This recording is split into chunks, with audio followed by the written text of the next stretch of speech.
Hi, I'm Marc Lynch, Director of the Project on Middle East Political Science and the Institute for Middle East Studies at George Washington University. Welcome back to our series of POMEPS conversations with leading academic scholars on the Middle East.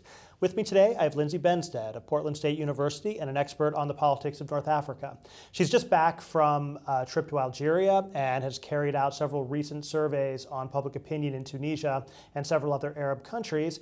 And Lindsay, welcome to George Washington University. Thank you. Thanks for having me. So why don't we start with the surveys, which you've just completed, and tell us a little bit about what do you consider to be the main findings that might surprise people about Tunisian attitudes? Mm-hmm. Well, thank you. One of the first things that surprised me about the Tunisian survey was the extent to which Tunisians are very dissatisfied with their government and feel that they are worse off since the revolution. So more than 75% of Tunisians are dissatisfied or very dissatisfied with the job the government is doing, and just over half say they're worse off since the revolution. So that, to me, that was quite surprising because the Arab Spring is something that we think of as a positive event that has brought freedom for Tunisians. Nevertheless, Can you remind us when the survey was done? Mm-hmm. Was it before the assassination? Okay, so the survey that I'm speaking of is a collaborative project with Ellen Lust and Dafer Malouche. We conducted it between October and November 2012. Okay. And in this survey, despite the dissatisfaction, both with the political situation and the economic situation, Tunisians were nevertheless extremely engaged in politics. So more than 85% of people expected that they would vote in the next elections. So this is very positive. Another noteworthy finding is that approximately 60% of Tunisians do not know yet who they would vote for. 60%? 60%. So this suggests that the campaign, which will probably be next fall for parliamentary elections, possibly a little earlier, given the recent tragic events in Tunisia. This may create conditions which may push the government to move a little bit more quickly with the constitutional referendum, or passing the constitution first in the assembly, and if it's not passed there, by referendum. But so Tunisians do plan to be engaged. They don't know who they will vote for. There's a strong showing among decided voters for Ennahda. About 46% of decided voters plan to vote for Ennahda. 26% for Nida Tunis, which is the second most popular party. It's a new party, the party of Kayed Essebsi, who was part of the government under Bourguiba, which, as you know, was the regime prior to Ben Ali. He's popular both as a leader, identified both as a leader, but also his party is quite popular as well. So some turmoil, of course, in Tunisia. People are frustrated. They would like to see elections happening more quickly, but they do plan to be engaged. And unlike some other places, Tunisians have had just one election. It was for the Constituent Assembly. It was in October of 2011. They have not had local elections, so they don't have this election fatigue, and they're very eager to have their next election around next fall, or this coming fall, 2013. Okay. Now, the general narrative which people often get about Tunisia now is that there's growing polarization between Islamists and secularists. And there's also there's a lot of reporting about a backlash against Ennahda, but it sounds like your surveys don't reflect that conventional narrative. It's certainly true that in the surveys it is possible to categorize people in terms of whether they like Jabali versus Essebsi, whether they voted for Ennahda or didn't. But what also really comes through quite strongly is the size of this middle, which is this large 60% perhaps of people who are undecided, and who remind us that the most important issues for most Tunisians today are the economy. They're concerned about having a job. They're concerned about decreasing economic inequality. And so to the extent that there is polarization on religious issues, and it is there to some extent, there are also other issues that really matter to Tunisians. And so the question is whether these different political parties can come up with programs and implement economic reforms that can help draw voters in. Is there any sign that that's happening? There are signs that parties are thinking about these issues. There aren't signs, however, that ordinary citizens really see and can really identify different economic programs of parties. Right. So what does that mean then for forecasting ahead, supposing the elections will happen sometime in the next year? Is there anything in the survey that you've just done which might give a hint about how these different forces are playing out? The economic struggles, maybe the voter concerns about the rising Salafi movement, the widespread dissatisfaction with the performance of the government. Put it all together. What does that suggest about the kind of electorate which Tunisia is going to have when the elections come forward?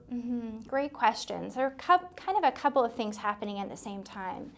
On the one hand, there is this dissatisfaction with the government. There are feelings that the Ennahda government doesn't have experience, even claims that it hasn't stopped violent events like the attacks on the embassy, like the assassination, and that it's ultimately responsible for that. So on the one hand, there is potential certainly for Ennahda to lose votes because of these things. On the other hand, we also know that Ennahda is the most organized political party. We know that it has volunteers, we know it has members, and we think that this could allow Ennahda to really ride through some of these storms and still be able to mobilize voters. So it is very difficult to say, but I do think the implications of some of these current events, I think these events have implications or could have implications for elections in Tunisia, especially given that so many are undecided. One thing which was interesting about your survey was the responses to questions about Islam in public life. And your survey didn't find a great deal of support for many things that we usually associate with political Islam. So this was also a very interesting finding as well. In both Tunisia as well as Egypt, where I'm collaborating on some articles but didn't actually conduct the survey there, it is surprising the extent to which support for political Islam, or at least support for a close relationship between religion and politics, is not as high as we might expect conventionally in these places. And Pew and some others have looked at this in Egypt and have said other things as well. But what is interesting is that when you look at supporters of Ennahda, so the Islamist party, supporters being those who voted for them in the 2011 elections, these supporters don't differ markedly from non-supporters of Islamist parties in terms of their attitudes on these dimensions.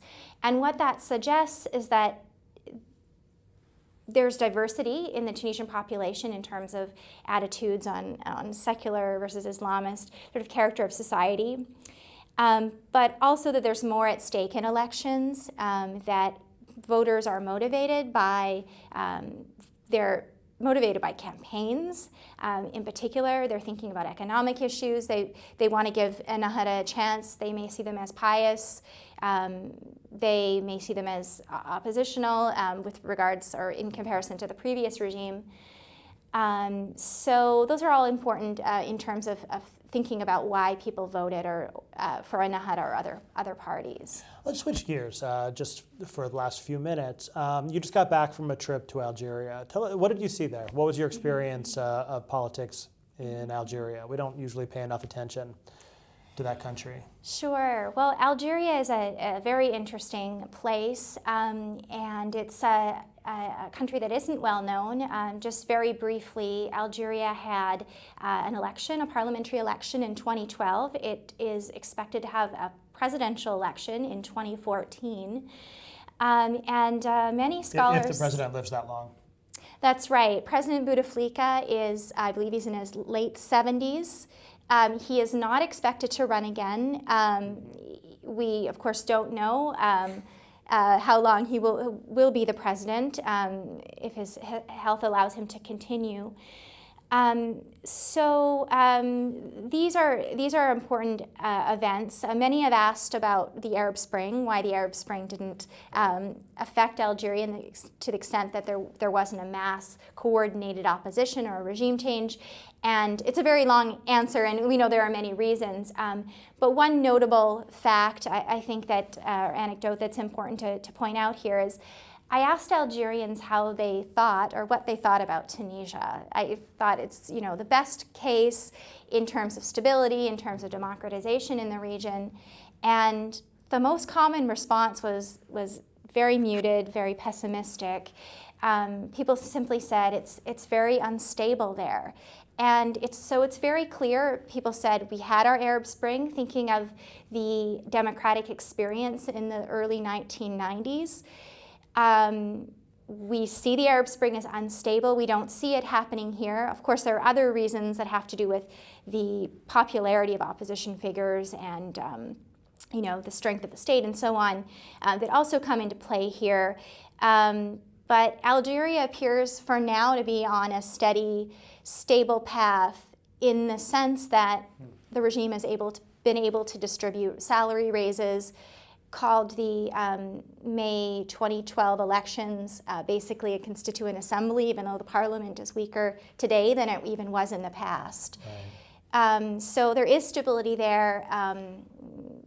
Journalists in Algeria usually write that Algeria has not exited from its crisis, and I think that that's important. There is still a political crisis in Algeria, and although that hasn't boiled over into an Arab Spring style movement, the seeds of discontent and opposition are there, and reform is needed long term for stability. What did you hear about the election? What did people think it accomplished? Sure. So the May 2012 election was people widely remarked in the New York Times and elsewhere before the election that this was likely to result in an Islamist victory like everywhere else in North Africa. Like many other people who know and work on Algeria, I knew that was not going to happen. And so there are a couple of different ways of thinking about the elections. One way to think about the elections really comes through, a lot of people say it, but it comes through in El Watan, which is an Algerian paper. The day after the elections had its election version and was filled with all stories about the election and results and so on. And there you have essentially the declared secret, which is that the results of elections in Algeria are informally negotiated. They're decided in the Ministry of Education. The Ministry of Interior. We should have so much power. So the Ministry of Interior before the elections. And so the basic structure is decided beforehand. The outcome is essentially known beforehand. And so therefore you don't expect Islamists to have a victory. So Islamists only won 20% in the elections, 20% of the seats. And to my mind, this indicates that the regime is saying we are firmly in control of whatever transition this is going to be. We are in firm control. By limiting or decreasing the seats for the Islamists, it makes this point. There are others, very knowledgeable, very respected scholars on Algeria, who also think that Islamists have been hurt by the Arab Spring, the potential that that an Islamist party could come to power, and this could bring another time of instability for Algeria. There were also some high-profile corruption scandals within one of the Islamist parties, which really impacted it. So Algeria is looking ahead to the 2014 election with a great deal of uncertainty. No one knows, at least no one I talked to knew who was likely to replace President Bouteflika, but we know that he will pass from that role at some point in the near future, and that in and of itself could be a time of some instability. Were you able to do a survey in Algeria? I have not done one recently. I did one in 2007. I know the barometer was fielded there recently as well. All right, well, thank you, Lindsay Benstead, Portland State University. Thanks for joining us. Thank you very much for having me.